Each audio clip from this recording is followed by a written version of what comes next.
नमस्कार, स्वागत है राज्यसभा टीवी में। आपके साथ मैं हूं अभिलाषा पाठक। आइए शुरुआत करेंगे इस वक्त की हेडलाइंस के साथ।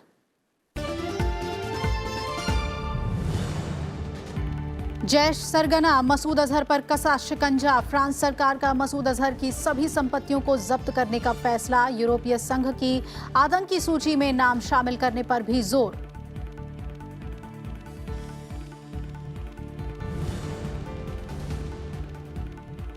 संयुक्त राष्ट्र सुरक्षा परिषद में मसूद अजहर मामले पर विदेश मंत्री सुषमा स्वराज का ट्वीट। कहा, 2009 में यूपीए सरकार अकेले लाई थी प्रस्ताव। आज नरेंद्र मोदी सरकार के प्रस्ताव को दुनिया भर के देशों से मिल रहा है समर्थन।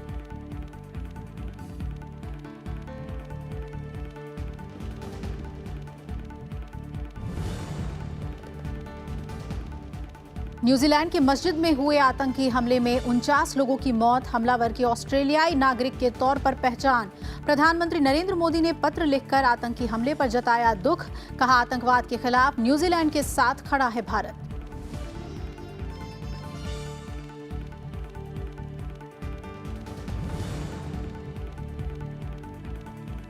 वित्त मंत्री अरुण जेटली ने वंशवाद की राजनीति पर साधा निशाना। ब्लॉग में लिखा, देश भर में शासन करने वाली कांग्रेस ने वंशवादी राजनीति को आगे बढ़ाया। प्रधानमंत्री नरेंद्र मोदी का नेतृत्व और उम्मीदों से भरा भारत इस देश को वंशवादी लोकतंत्र में बदलने से रोकेगा।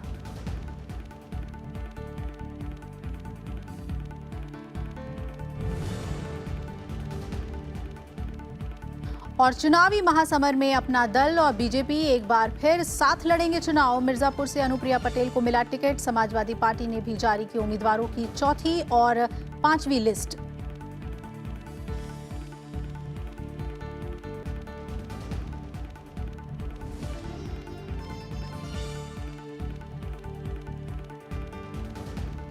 खबरें देखते हैं विस्तार से। पुलवामा आतंकवादी हमले के बाद जैश ए मोहम्मद सरगना मसूद अजहर के खिलाफ शिकंजा कसने में भारत को एक और कामयाबी मिली है।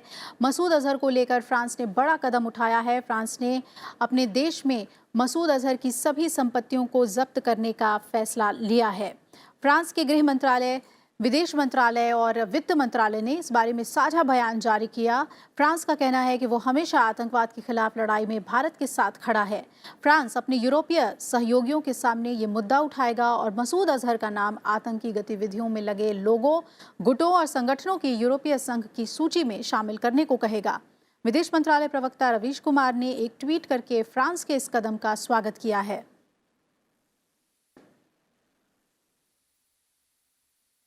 इधर चीन ने संयुक्त राष्ट्र सुरक्षा परिषद में चौथी बार आतंकी सरगना मसूद अजहर को अपने वीटो पावर के जरिए वैश्विक आतंकी घोषित करने पर अड़ंगा लगा भले रोक दिया हो, लेकिन भारत को इस मामले में अंतर्राष्ट्रीय समुदाय से अभूतपूर्व समर्थन मिला है। विदेश मंत्री सुषमा स्वराज ने ट्वीट कर उन नेताओं को जवाब दिया है जो इसे राजनयिक विफलता बता रहे हैं। उन्होंने कहा कि 2009 में भारत अकेले प्रस्ताव लाया था, आज उसे दुनिया भर से समर्थन मिला है। इसके लिए विदेश मंत्री ने संयुक्त राष्ट्र की प्रतिबंध समिति के तहत मसूद अजहर के खिलाफ लाए गए प्रस्तावों की सिलसिलेवार जानकारी दी है। उन्होंने बताया कि 2009 में यूपीए सरकार ने अकेले ये प्रस्ताव पेश किया था। वहीं 2016 में भारत के प्रस्ताव को अमेरिका, फ्रांस और ब्रिटेन का साथ मिला, जबकि 2017 में अमेरिका, फ्रांस और ब्रिटेन ने ही संयुक्त राष्ट्र सुरक्षा परिषद में मसूद अजहर को वैश्विक आतंकी घोषित करने का प्रस्ताव रखा। 2019 में अमेरिका, फ्रांस और ब्रिटेन के लाए गए प्रस्ताव का सुरक्षा परिषद के 15 में से 14 सदस्यों ने समर्थन किया और इसके अलावा ऑस्ट्रेलिया, बांग्लादेश, इटली और जापान ने भी प्रस्ताव के साथ अपना समर्थन दिया।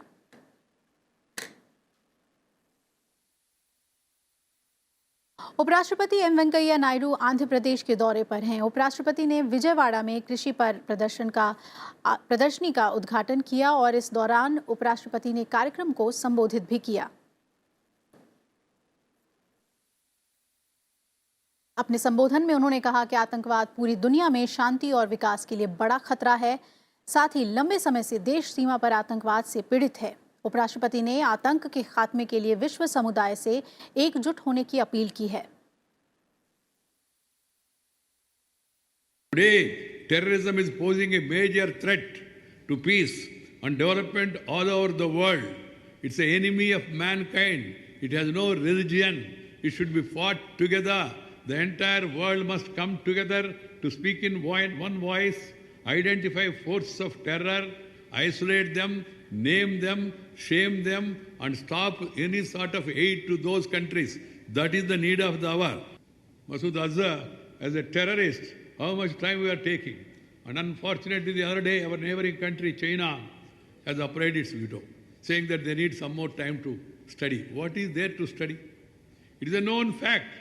United Nations, you know the attack on America, attack on Indian Parliament, attack on Mumbai, 26/11, attack now in the Pulwama. These are all acts of terror. They are in black and white. Nobody need to have any doubt about it. But unfortunately, the world community is not able to come together even to identify one man who is responsible, who is already declared as a terrorist. India is a peace lover. We have a past great history.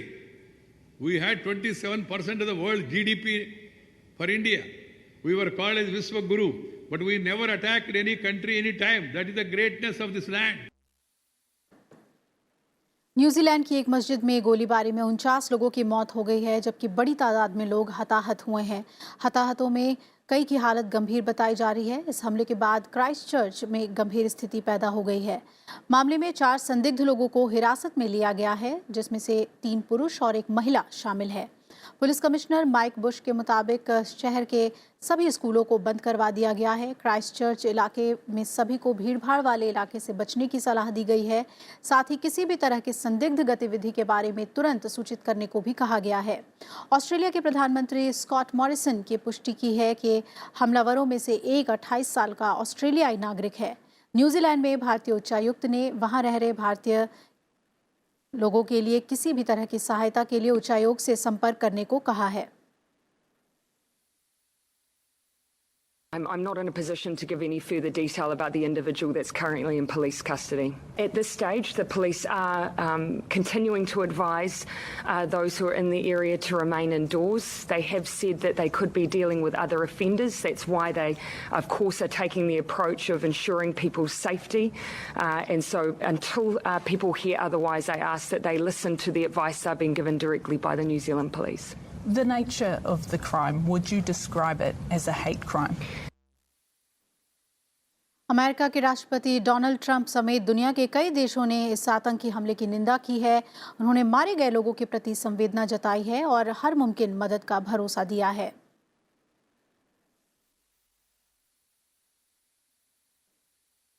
I want to offer my personal condolences to the nation of New Zealand in the wake of the grotesque mosque attacks in Christchurch. The thoughts and prayers of the American people are with the victims and their families today. The United States condemns this hateful assault. We pledge our unwavering solidarity with the government and people of New Zealand in this hour of darkness, and we stand ready to offer any and all assistance. घटना के दौरान वहां Bangladesh cricket team के खिलाड़ी भी मौजूद थे और इस हमले में बांग्लादेश क्रिकेट टीम बाल-बाल बच गई है। इस हादसे के कारण टीम का न्यूजीलैंड दौरा रद्द कर दिया गया है।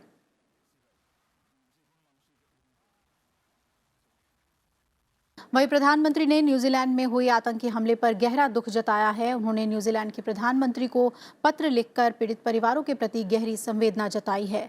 उन्होंने लिखा है कि इस दुख की घड़ी में भारत न्यूजीलैंड के साथ है। प्रधानमंत्री ने अपने पत्र में लिखा कि सभी तरह के आतंकवाद की निंदा की जानी चाहिए और जो इसका समर्थन करते हैं उनको अलग-थलग किया जाना चाहिए। उन्होंने ये भी कहा कि लोकतांत्रिक समाज में हिंसा और घृणा की कोई जगह नहीं होनी चाहिए।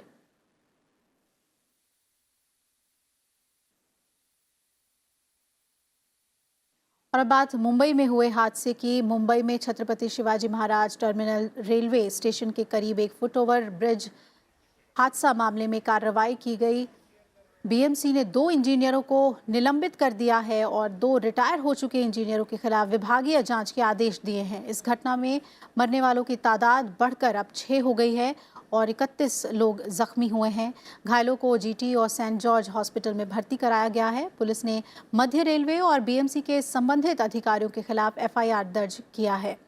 मुख्यमंत्री देवेंद्र फडणवीस ने इस मामले में उच्च स्तरीय जांच के आदेश दिए हैं। उन्होंने मृतकों के परिजनों के लिए 5 लाख रुपए के मुआवजे की घोषणा भी की है। मुख्यमंत्री ने उच्च स्तरीय जांच में ये पता करने के आदेश भी दिए हैं कि ऑडिट रिपोर्ट किसने और कैसे बनाई। जुलाई 2018 में मुंबई के अंधेरी में भी फुटओवर ब्रिज गिरने से हादसा हुआ था और इसके बाद फुटओवर ब्रिज के ऑडिट के आदेश दिए गए थे।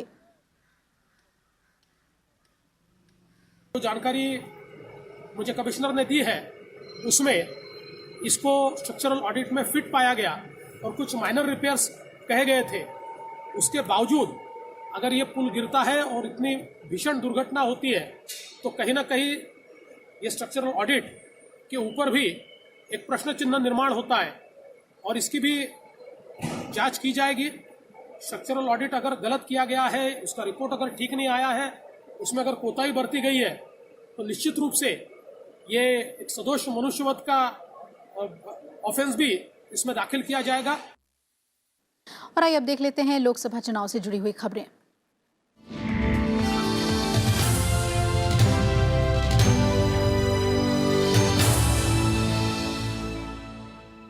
अपना दल उत्तर प्रदेश में 2 सीटों पर चुनाव लड़ेगी। भारतीय जनता पार्टी ने अपना दल से अपना गठबंधन बरकरार रखा है। अपना दल की नेता और नरेंद्र मोदी सरकार में राज्य मंत्री अनुप्रिया पटेल ने आज दिल्ली में भाजपा अध्यक्ष अमित शाह से मुलाकात की और इस मुलाकात के बाद भाजपा अध्यक्ष अमित शाह ने ट्वीट किया कि उत्तर प्रदेश में भाजपा के साथ अपना दल का गठबंधन बरकरार रहेगा। इसके तहत अनुप्रिया पटेल एक बार फिर मिर्जापुर से ही लोकसभा चुनाव लड़ेंगी, जबकि दूसरी सीट पर दोनों दलों के नेता बैठकर चर्चा करेंगे।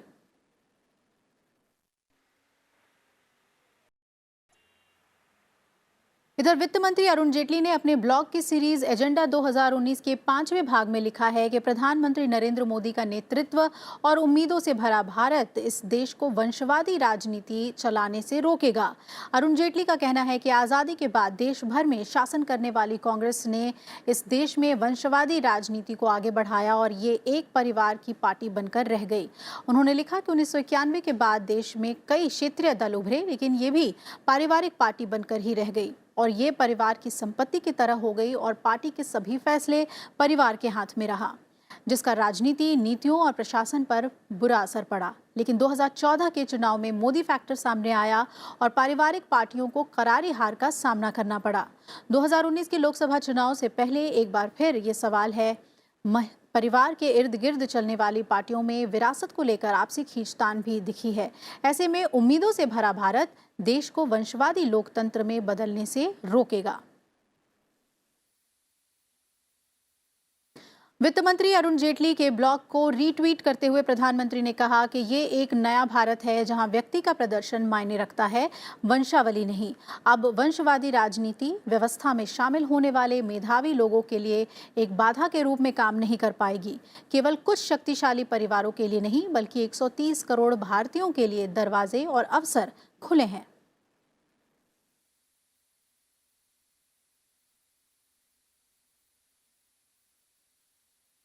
बीजेपी अध्यक्ष अमित शाह ने आज ब्लॉग लिखकर कांग्रेस पर आतंकवाद के मामले पर ढुलमुल रवैया अपनाने और आरोप प्रत्यारोप से पाकिस्तान की परोक्ष तौर पर मदद करने का आरोप लगाया।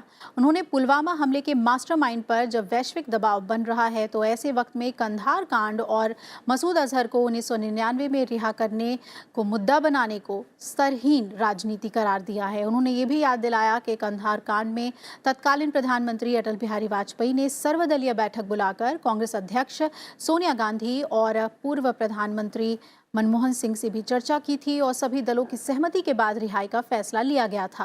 उन्होंने कहा कि कांग्रेस अध्यक्ष राहुल गांधी उस घटना पर सवाल उठाकर अपनी पार्टी के वरिष्ठ नेताओं के विवेक पर ही सवाल उठा रहे हैं।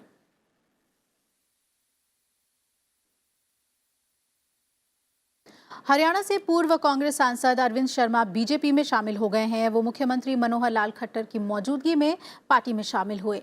अरविंद शर्मा 2 बार कांग्रेस से सांसद रह चुके हैं। अरविंद शर्मा ने कहा कि मुझे खुशी है कि मैं भाजपा में शामिल हुआ हूं।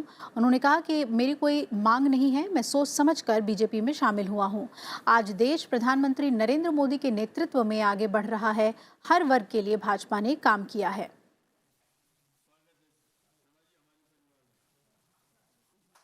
पहले सर्जिकल स्ट्राइक पर, अब एयर स्ट्राइक हुई, इसके ऊपर आप सवाल उठाते हैं। आप किस तरह की बातें करते हैं? इन सारी सोचों को देख करके, इन सारी बातों को देख करके मैंने निर्णय किया। मैं पीछे प्रधानमंत्री जी से भी मिला था, नमस्कार हुआ था, मिला था, और परसों अध्यक्ष जी से भी, आदरणीय परम आदरणीय अमित शाह जी से भी मेरी मुलाकात हुई और मैंने डॉक्टर अनिल जैन जी और खट्टर साहब से तो मैं मिलता ही रहता हूं, तो मुझे पूरा मैंने अपने खूब अच्छे तरीके से, जींद का जब उपचुनाव हुआ तब भी हम इकट्ठे हमने काम किया, मैंने खूब अपने दिल से, अपनी आत्मा की आवाज से मैं आज बीजेपी की सदस्यता ग्रहण कर रहा हूं। कांग्रेस अध्यक्ष राहुल गांधी आज छत्तीसगढ़ और ओडिशा के दौरे पर पहुंचे। ओडिशा के बारगढ़ जिले में परिवर्तन संकल्प जनसभा को संबोधित करते हुए राहुल गांधी ने ओडिशा सरकार और केंद्र सरकार की रोजगार देने की नीतियों पर सवाल उठाए। हिंदुस्तान के सबसे अमीर, यहां किसी को नरेंद्र मोदी ने, नवीन पटनायक ने रोजगार दिया है?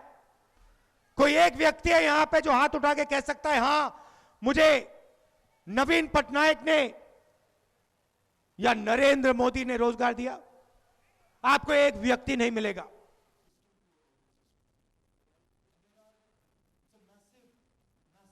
और इससे पहले छत्तीसगढ़ में राहुल गांधी ने मायाराम सुरजन फाउंडेशन द्वारा आयोजित कार्यक्रम में शिरकत की। राहुल गांधी ने सर्वजन स्वास्थ्य का अधिकार विषय पर चर्चा की। राहुल गांधी ने कहा कि छत्तीसगढ़ कांग्रेस सरकार द्वारा लोगों के स्वास्थ्य को ध्यान में रखकर शुरू की गई यूनिवर्सल हेल्थ केयर योजना एक अच्छा उदाहरण साबित होगी। राहुल गांधी ने यह भी कहा कि हमें सस्ती और अच्छी शिक्षा देनी है और इसके साथ ही अच्छी हेल्थ केयर सर्विस प्रदान करना है। हेल्थ केयर किसी भी समाज की आधारशिला होती है।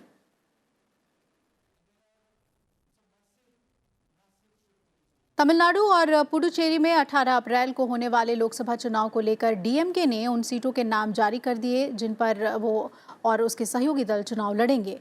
द्रमुक अध्यक्ष एमके स्टालिन ने टीएनसीसी प्रमुख केएस अलागिरी और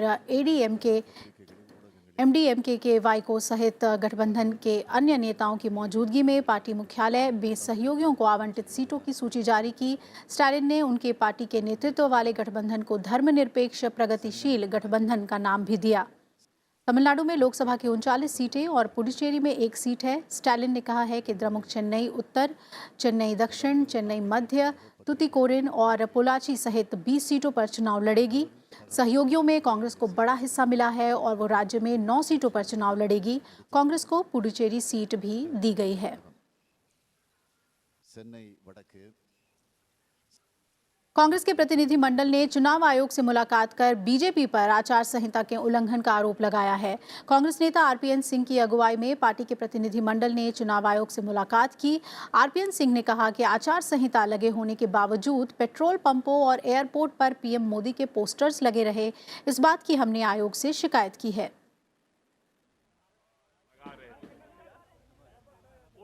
हजारों करोड़ रुपए जो एक्साइज ड्यूटी में पेट्रोल और डीजल के सरकार के लेकर और इश्तिहार लगाए जा रहे थे प्रधानमंत्री के पेट्रोल पंपों पर, एयरपोर्ट पे और रेलवे स्टेशनों पर, इलेक्शन कमीशन में साफ तौर पे आज कहा कि आज शाम तक उन्होंने रिपोर्ट मांगी है कि कितने ऐसे और इश्तिहार अभी तक लगे हुए हैं।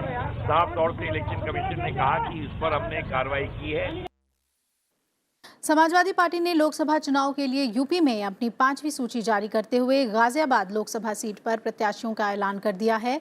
गाजियाबाद लोकसभा सीट पर सपा ने अपने पूर्व विधायक सुरेंद्र कुमार शर्मा उर्फ मुन्नी को महागठबंधन का उम्मीदवार घोषित किया है।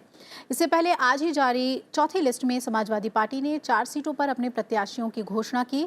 इसमें गोंडा लोकसभा से विनोद कुमार, बाराबंकी से रामसागर रावत, कैराना से तबस्सुम हसन और संभल से शफीकुर रहमान बर्ग को प्रत्याशी बनाया गया है।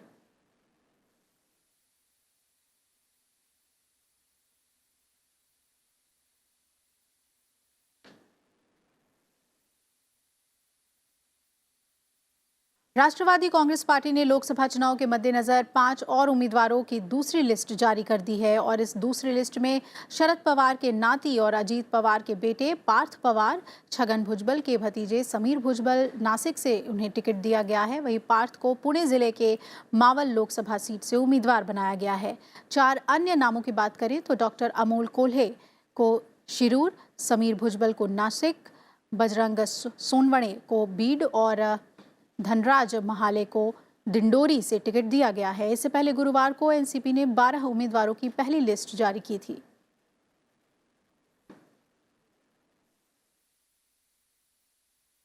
बीएसपी अध्यक्ष मायावती ने कहा है कि आंध्र प्रदेश और तेलंगाना में जनसेना और बसपा मिलकर चुनाव लड़ेंगे। सीटों का बंटवारा करीब करीब तय हो चुका है। बसपा अध्यक्ष ने कहा कि जनसेना आंध्र प्रदेश और तेलंगाना में बहुत अच्छा कर रही है और वो चाहती हैं कि चुनाव जीतने पर जनसेना अध्यक्ष पवन कल्याण मुख्यमंत्री बने। बहुजन समाज पार्टी और जनसेना पार्टी और कुछ कम्युनिस्ट पार्टी, तो हम लोग मिलकर तो वहाँ पर पार्लियामेंट और असेंबली का आंध्र प्रदेश में और तेलंगाना में भी हम लोग मिलकर चुनाव लड़ेंगे। और जनसेना पार्टी को कि वहाँ पर बहुत मेहनत से लगी हुई है और वहाँ के लोग यंग ब्लड को, यूथ को प्रोजेक्ट करना चाहती है वहाँ की जनता जो है। तो श्री पवन कल्याण, तो इनको हमारी पार्टी ये चाहेगी कि हम इनको आगे उधर बढ़ावा दें। और आंध्र प्रदेश में हमारी पार्टी ये चाहती है कि जो ये अलायंस बन रहा है हमारी सरकार बने और हम चाहेंगे कि ये आंध्र प्रदेश के सीएम बने, मुख्यमंत्री बने।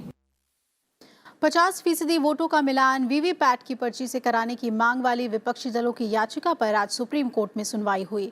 अदालत ने विपक्षी दलों की ओर से दायर याचिका पर नोटिस जारी कर चुनाव आयोग को अपना पक्ष रखने को कहा है। इस मामले की अगली सुनवाई 25 मार्च को होगी। मुख्य न्यायाधीश रंजन गोगोई की अध्यक्षता वाली पीठ ने चुनाव आयोग को अदालत की सहायता के लिए एक वरिष्ठ अधिकारी की प्रतिनियुक्ति करने के लिए भी कहा है। विपक्षी पार्टियों की अपील है कि इस बार चुनाव में कम से कम 50% ईवीएम वीवीपैट के मतों की गिनती का मिलान होना चाहिए। लोकसभा चुनाव में धन बल के इस्तेमाल पर लगाम लगाने के लिए आज मुख्य चुनाव आयुक्त सुनील अरोड़ा ने दिल्ली में सुरक्षा और कर अधिकारियों के साथ बैठक की। इसमें बोर्डों के प्रमुख, प्रवर्तन निदेशालय के अधिकारी के अलावा केंद्रीय अर्धसैनिक बलों और वित्तीय संस्थानों के प्रतिनिधियों ने हिस्सा लिया।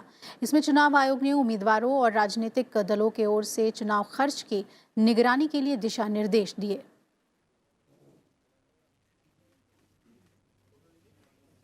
लोकसभा चुनाव में इस बार जब आप मतदान के लिए जाएंगे तो वहां ईवीएम के साथ वीवीपैट भी आपको नजर आएगा। वीवीपैट की व्यवस्था चुनाव आयोग ने ईवीएम की गड़बड़ी की शिकायतों के मद्देनजर की है। आयोग की तरफ से मतदाताओं को इसके बारे में बताया जा रहा है। आपका हर वोट कीमती है। वोट सही कैंडिडेट को गया या नहीं, ये शंका मतदान करते ही दूर हो जाएगी। मतदान केंद्र में ईवीएम के साथ लगी वीवीपैट यानी voter verifiable paper audit trail इस बात की तुरंत तस्दीक करेगा।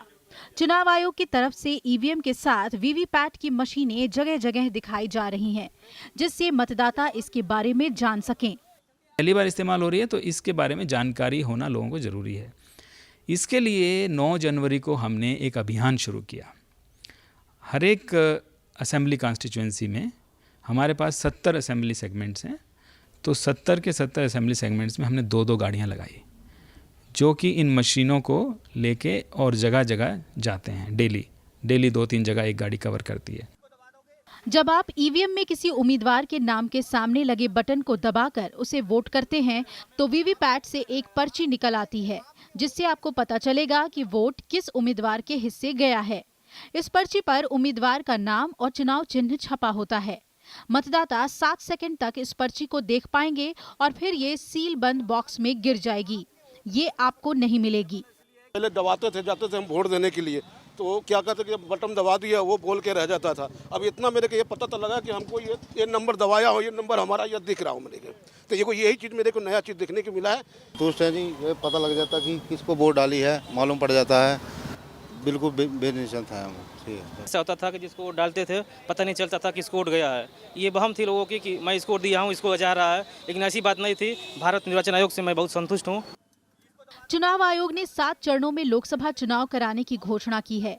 इस बार ईवीएम में वीवीपैट मशीन भी लगाने की बात कही है, जिससे ईवीएम की विश्वसनीयता पर उठ रही आशंकाओं को विराम लग सके। तमाम राजनीतिक पार्टियों की शिकायत के बाद इस बार लोकसभा चुनाव में सभी पोलिंग बूथ पर वीवीपैट मशीन का इस्तेमाल किया जाएगा। बहरहाल जाहिर है चुनाव आयोग की इस पहल के बाद ईवीएम मशीन पर सवाल उठाने की गुंजाइश नहीं रहेगी। कैमरा पर्सन अवधेश के साथ अनु दीवान, राज्यसभा टीवी, दिल्ली।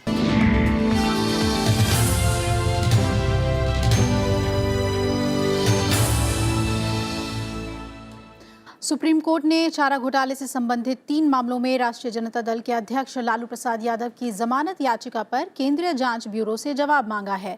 मुख्य न्यायाधीश रंजन गोगोई, जस्टिस दीपक गुप्ता और जस्टिस संजीव खन्ना की पीठ ने सीबीआई से लालू यादव की याचिका पर 2 हफ्ते के भीतर जवाब देने का निर्देश दिया है। लालू यादव ने इन मामलों में उन्हें जमानत देने से इनकार करने के झारखंड हाईकोर्ट के फैसले को चुनौती दी है। लालू यादव ने अपनी बढ़ती उम्र और गिरते स्वास्थ्य का हवाला देते हुए झारखंड हाईकोर्ट से जमानत का अनुरोध किया था।